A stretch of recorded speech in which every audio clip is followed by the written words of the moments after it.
Here we have an 8-quart Immigrant ice cream freezer. Works really good. And it's also a hand crank model. And we have people asking about how to put a power drive on this thing. I like to power up my hit and miss engine or something like that.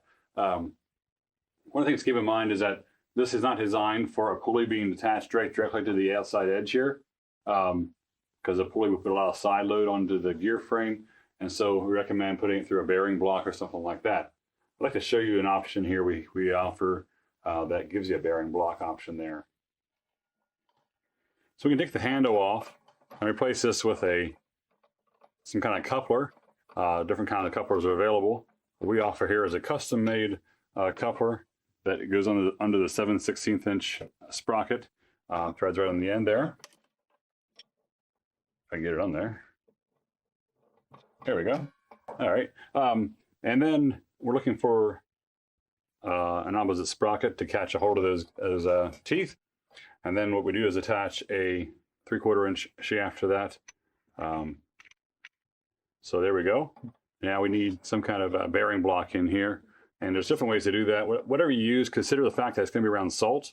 And so if you use a regular cheap bearing, you get a little bit of salt in there and some corrosion in there. It soon won't work for you. And all your engineering and great work was it needs to be redone. So what we offer is a bearing block with a bushing inside it, and also a greaser so you can grease it and keep the moisture from inside there. So what we now have is a place to fasten our pulley on. We have a way we can drive the thing. And it also means by having this separate, we can take the gear frame off without having to take the belt off. If the belt was attached directly to the end here, of the pulley, you'd have to go and take the whole belt off and it'd be rather awkward. This way you can actually take this off without having to take anything else apart.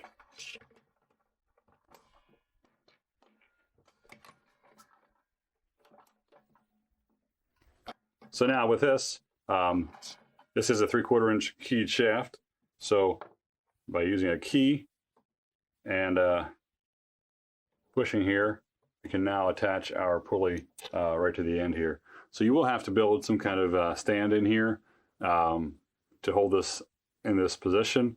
We also, for different size tubs, we offer an A-frame style stand, although that doesn't match this size very good. So building something similar to that, if you prefer to build out of stainless steel, you'll be further ahead. Using mild steel also works. It's just the fact that you're going to have to paint it good and you're going to wash it off so the salt doesn't corrode it. But on the end here, we can attach our pulley. 12 inches, oftentimes kind of the size you start with, 12, 14, or 16. And works really good that way. And each of these parts are made with stainless steel parts, so they won't cause corrosion. And this coupling here is a type of Lovejoy coupling that will not allow corrosion to build up in the middle. Because if corrosion gets in your coupling, they make other couplings around. But the problem is you get a little bit of salt and corrosion in there, and soon you can't take them apart anymore.